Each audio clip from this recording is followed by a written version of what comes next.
And, the price goes down, that's okay. The one thing I want people to understand is that if you're providing liquidity, you can sleep better at night because it trades for you.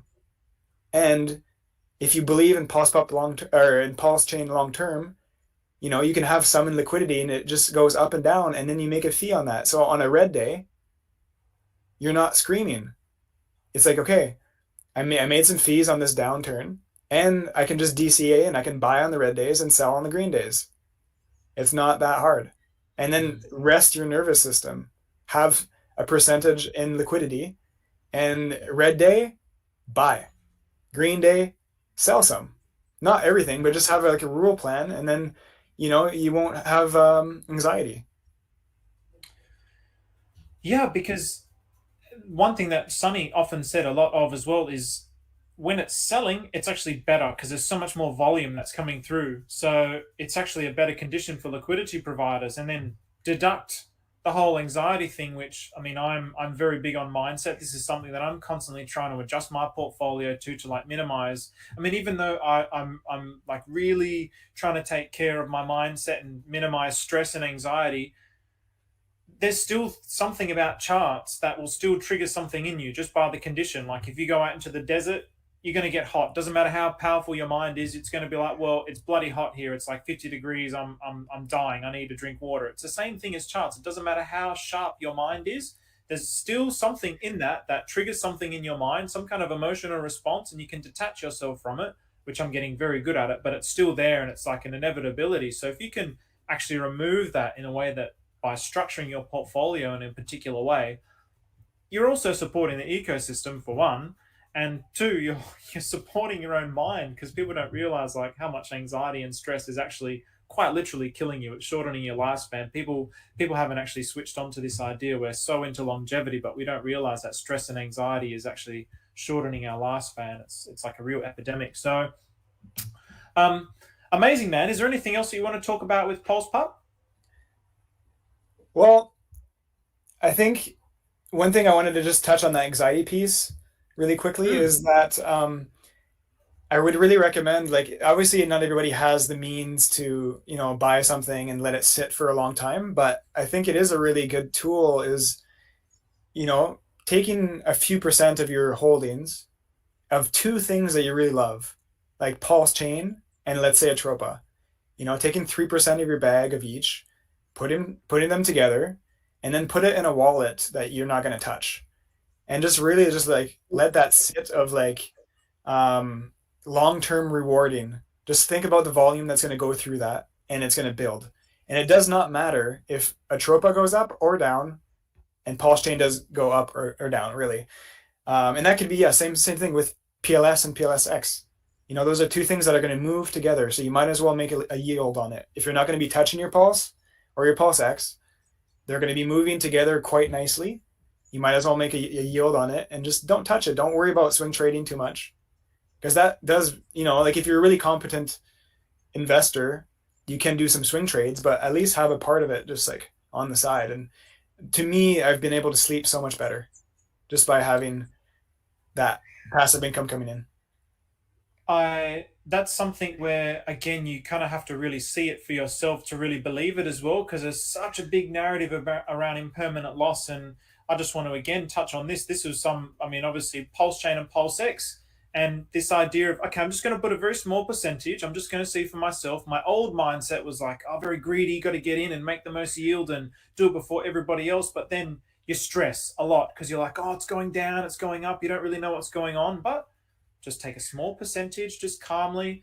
I created this liquidity pool here, and it's going down. So I was losing quote unquote losing tokens in one side and gaining on the other side. But as it's come back up, and then you see the math, it's like, oh, now it's back at the price that I've entered in. So in other words, the original that I put into there is like equalized. Then you can get a true reflection on what the yield that you've generated. And so it was about 10% on Pulse Chain and about I think 12% on PulseX. It's like, oh, this is freaking amazing. If this ratio just fluctuates between here, for example, in this token, I'm never going to sell that Pulse Chain or PulseX. So I can just leave it in a liquidity pool. I can do the same thing with any other token that I like, just play within that ratio. And then just when it gets to here, I can just skim off the top.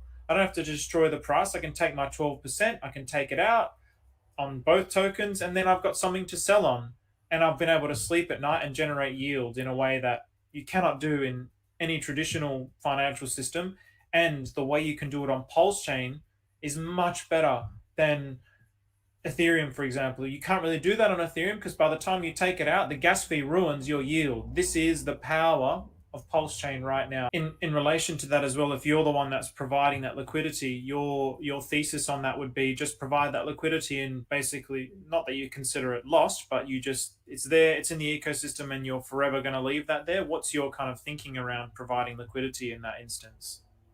Yeah. So for me, I'll provide PLS with the Atropa token, because if I suffer impermanent loss, if that token pumps, so let's say you provide liquidity with BFF early, and then that BFF pumps out of control, it's unfortunate that you're probably going to lose your BFF position. And that's why I wouldn't recommend pairing 100% of your BFF. I would pair like 10% of it early, and then you help the whole ecosystem move. But basically, you just make more PLS. So if BFF goes up, then your bag of PLS goes up and your bag of BFF goes down. But at the end of the day, you have more PLS, and that's a win. And you're helping strengthen all these routes and these paths as you go. Right.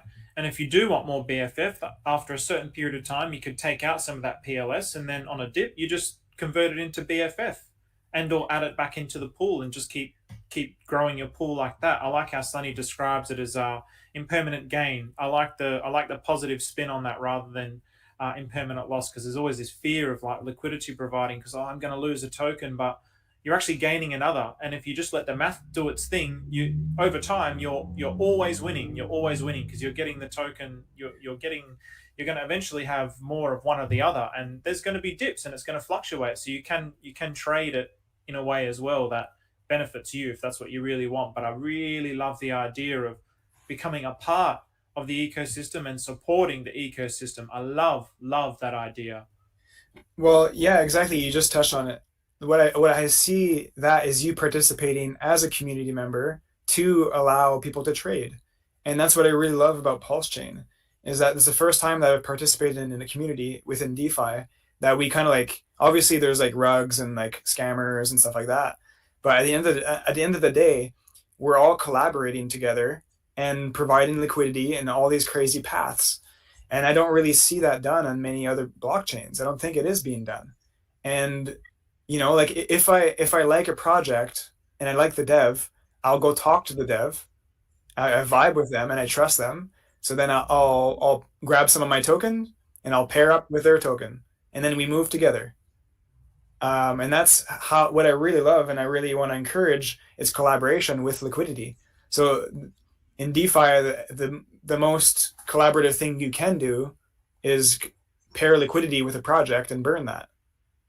That's the biggest collaboration you could do, in my opinion. I love it. I totally agree. And it really represents a new approach to what decentralized finance is. And that's something that's really been a big light bulb moment for me with the Atropa ecosystem. So there's all this talk about Hart's Law, and obviously that has formulated a big part of the thesis around the Atropa ecosystem. So I love how it's not just Hart's Law of like, okay, two tokens are bonded together and it's going up. It's like a network of tokens that's actually all lifting itself up and lifting Pulsechain up, and it's all kind of like working together. And it's really what it represents conceptually and philosophically is working together, and not as much PvP as you versus me, but hey, let's hold hands, let's move together, and let's win together. And I love that. I love that kind of background philosophy that kind of seems to,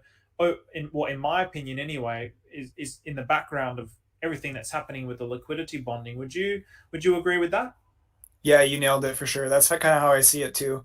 Like the whole time when Pulsechain was kind of like going sideways for a while, for a few months there, I was accumulating projects that I really loved. Example, A1A, I was accumulating a bunch of that. I was accumulating and a bunch of my other friends' tokens basically during the sideways moments. and I've accumulated enough A1A to pair with my project to be one of the top LP holders now. And that's just a sign of collaboration. I've met Sunny in real life, and by me pairing Liquidity with his project, because I believe in him as a founder and I believe in his tokens. So by me pairing Liquidity is that obviously we're tapping into each other's, volume. So I give him volume, he gives me volume, and then we rise and fall together. And yeah, so that's kind of how I see it. And at the end of the day, the way that A1A and PLSPUP are designed, they're designed the same way. And every percent or every dollar of volume that goes through is 1%. So up or down, we drive volume through all of our projects. And that rewards some taxes.